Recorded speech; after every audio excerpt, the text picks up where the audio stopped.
Alright, what's going on, guys? Trev back again, here to bring you another video. This one's going to be doing my weekly review for this week's episode of Game of Thrones Season 6. This is for episode 3, of course, called Oathbreaker.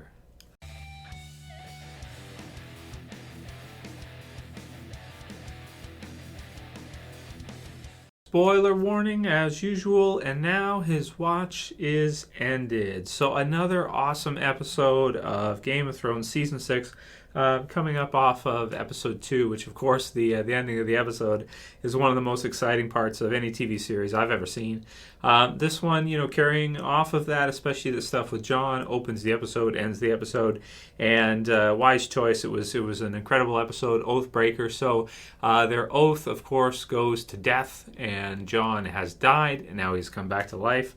So he is set free. So even though the title of the episode is Oathbreaker, I don't really view him as an Oathbreaker. He fulfilled his oath, and he was dead, and now he's been brought back. So his watch has ended. He has completed that part. No one ever said anything about oaths still applying if you happen to die and then come back to life. So that was cool, and that's something that I've heard people, rumor about and talk about for online for years now, is that if he's killed and brought back to life, then he won't be obligated to stay at Castle Black and to be the Lord Commander anymore. He'll be able to do what he wants now. He'll be a free man, so to speak, because he's got a second chance. So that's really great, and a lot of people kind of saw that coming, and it was correct. So another kind of a fan theory that was out there that ended up being true. Which I loved. I loved the ending of it. I thought it was great. I loved Ser Alliser's last words and the huge character death, because he's been in the series pretty much all the way through. We never liked him, at least I never liked him. I'd have a hard time seeing anybody ever like Ser Alliser to begin with. But I did like his final kind of words that he says to him, that he'll be fighting battles forever, so that he can, he just, no matter what, he views himself as being, too smart and this kind of thing, and that he didn't make a mistake. He did what he thought was right at that time, and that, he looks at himself, he still looks at himself as better than Jon, because he looks at Jon as being cursed forever. At least he can die, and that'll be it for him, but Jon's going to have to go back and do what he does.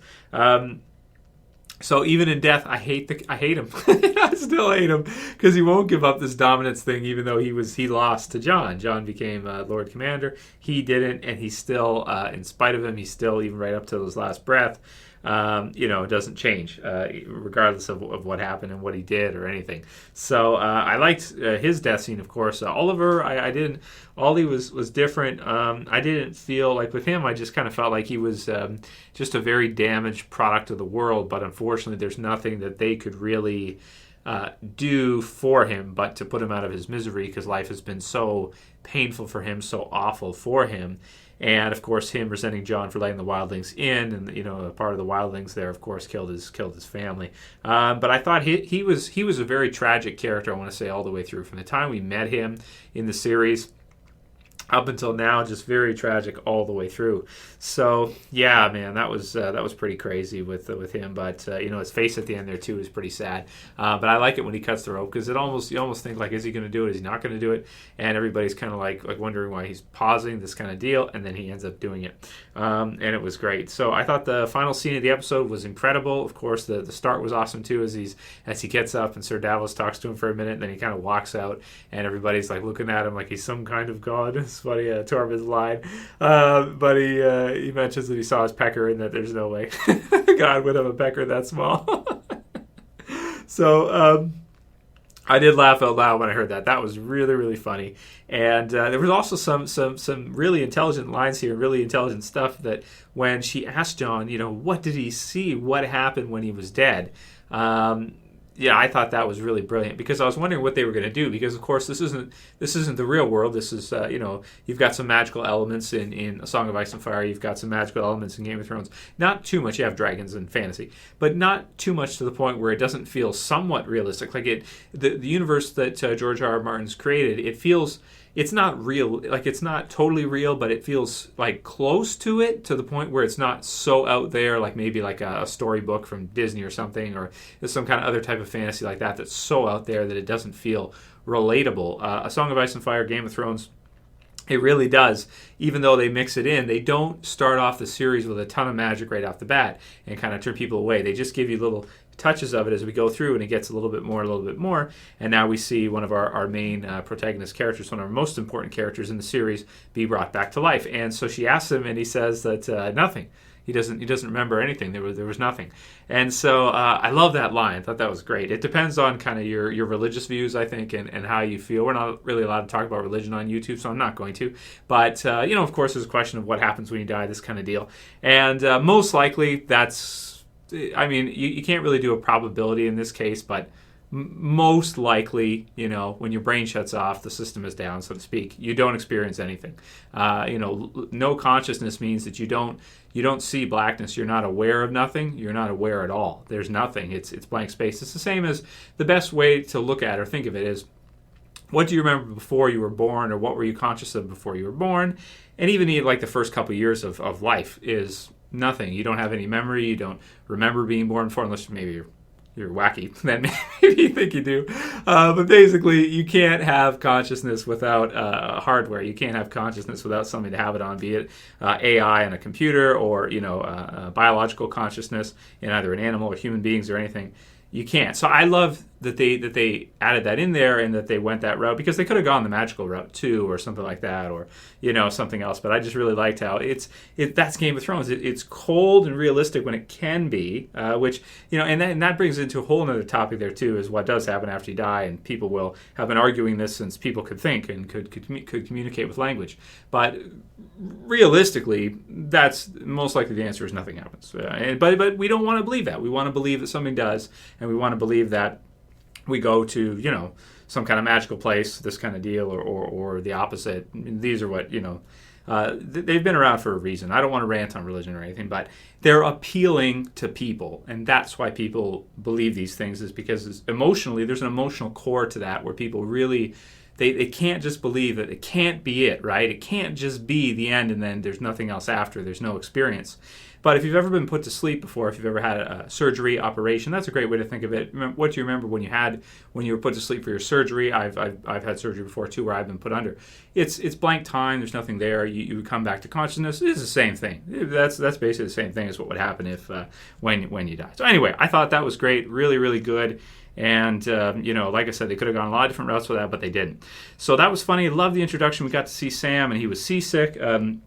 With Gillian heading to Old Town and the Citadel, again, having issues with her, or what to do with her, that kind of deal. So, his story arc, it should be fairly interesting to see him kind of become a maester and see how he comes back into the story. But since we only have a couple seasons left, it can't take that long for him to do it, because, if Game of Thrones only goes to season 8 and there's not even that many episodes, like 6 and 7 episodes, 13 episodes after season 6 is done, which is what it's rumored to be right now, then his story arc can't take that long. It's got to be fairly quick. So then we go on to the flashback sequence with younger Eddard as he fights Sir Dayne, Sword of the Morning. Man, really, really cool fight scene, I want to say. So he's got the dual wielding like long swords, which kind of makes no sense, but at the same time is like, you think maybe he would have like one, heavy duty shield and then one, but man, this was really cool to see him fight with two swords against all the people that Eddard had with him, and it looks like it comes right down to the wire at the end with some awesome choreography. I especially like it when he blocks one, like he's coming, I think Eddard's like over here, and he blocks the couple that are coming through, and then he spins around. Oh man, it was just one of the coolest action sequences I've ever seen in terms of sword fights.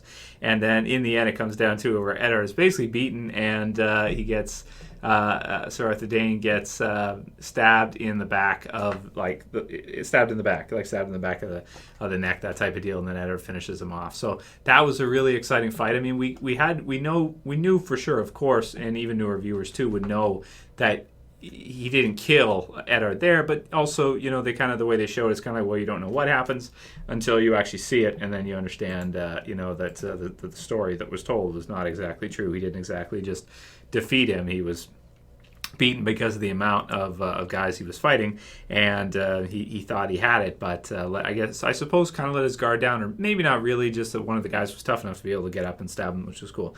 Reed. So that was a really cool flashback fight, and it was really awesome. I'm excited to see if we're going to see more of that, and what we get to see, and the Bran's kind of mission is to learn. So that's really cool, because then they can kind of show us and mix it in with the episodes, give us some flashback sequences of some of the most important parts in the history of Song of Ice and Fire of Westeros. So that I loved, and I love the concept, and I'm not so mad about Bran's story arc anymore, because finally his story arc has brought us some really cool stuff. And also, of course, he had Rickon too, who people in the predictions video had called. A lot of people were like, oh, the present's probably Rickon. I was like, oh, damn, I didn't even think about that. Yeah, that makes total sense. It might not be Theon, it might be Rickon. So that's who it was. He brings him to Ramsay and back to Winterfell. So funny, but isn't it so different from, of course, when he left? So wow, that was really cool. I liked those sequences. Those were great. We had Varys who gets some information, and Tyrion who's going to use the information and send some letters and birds he always trusts, but men, not always. Then we had some great stuff with Gregor. I like that Qyburn just referred to him as Gregor now, because we already knew that it was. So there's no reason really to kind of try to fool the audience anymore. And everybody knows, obviously, based on his size, and everyone there knows too. And it was used really funny, because I like when the kids, like the little birds, they're eating and stuff, and then they see him, and it's like they just seen the boogeyman. Just like stop eating, terrified, and run off. Similarly, when they go to the small council meeting, you can see the Hand of the King, Kevin. So this part is really interesting too, because he's in there too, which is something that is in the books. Okay, so with him being there, but we haven't really seen that part of the TV series yet. So this is going to be really fun to see how this whole thing kind of goes down at King's Landing. I think King's Landing is always the hot spot for some of the most interesting stories, because you have a lot of different people mixed in there. You have backstabbing and subterfuge. You have all these different things happening, different people in power, and Olenna in there, and we know what she's capable of. We've seen before. Then you've got everyone else who hates Jaime and Cersei, and of course they look at them like the whole pack is like an abomination. Like they walk in with undead Gregor, they walk in, and of course they know that they're together type deal, and not just brother and sister, which is weird too. So it's like the whole pack is like an abomination, and they all hate him and they leave. Great team with Tommen and the High Sparrow. And some people pointed out that in my Death Predictions video, I failed to remember, which is true, you guys read about this one, that the witch's prediction that she gave to Cersei, it does state in it that he will be killed too. So that's something to look for maybe near the end of this season or next season. That could be something really big if Tommen is killed off. I almost thought here, I was a little worried about him here when he went to see the High Sparrow, because I was thinking, if you're not going to kill him, and order your guys to kill him, because Joffrey definitely would have done that right off the bat. He would already be dead probably, and none of this would even be happening. But he's kind of like, he's got a strong conscience. He's got empathy towards others, and as a result, he doesn't just kill him. He kind of hears what he has to say, and I loved how it kind of tied into Tywin, and how Tywin told him that, the line that he said, I forget the exact one because it's so many seasons ago, but that a wise king keeps even smarter people around him in his council, and I liked how that kind of played back in. And you have, of course, the talk of gods and that with the High Sparrow and everything. So that was great. Arya finally gets her vision back, which was cool. So her crazy daredevil training is working, and she finally gets it back. And it's good to see with her too that it seems like she's going to be coming back in the story now too as our assassin, and maybe she'll be leaving the place where she is right now and coming back and trying to kill some of the people on her list. No one. So that's fun. And that's pretty much it for the episode. It was an awesome episode. I'm going to give it a 9 out of 10. I thought it was excellent. As usual, Game of Thrones, top amazing quality. And, that episodes 4 through 10 still left. So we got lots left of the story, and man, Game of Thrones really is one of the best quality shows ever. I really hope that after the series is done, more networks and more channels out there start to try to create series that are even close, like even halfway as good as Game of Thrones in terms of quality. Like they try to put some more into it and do a little bit better than what some of the shows are bringing us. So yeah, write your comments below on what you guys thought about this episode. I loved it as usual, and of course excited for episode 4, excited for the rest of the season to see everything go down. This is definitely a series that I think, in even 5 or 10 years from now, I think people will watch again and just be in awe at how amazing it was all the way through. It's just incredible. If you guys like this review, please thumb it up below as usual. I know you guys do that, so thank you guys for continuing to do that. You can share and favorite. If you have a Facebook and you want to share through with your friends, I'd appreciate that. And of course, if you're not subscribed and you're new to the channel, trying to get to 200,000 subscribers. Got about 2,000 left to go, so almost there. So if you want to help out the channel and you're new, then just subscribe, man. I'd appreciate it, and you can help us get to over 200,000. Almost there. That's it for this review. I'll see you guys again in about an hour for the predictions video. As always, it's Trev, and I'm saying peace. See you guys.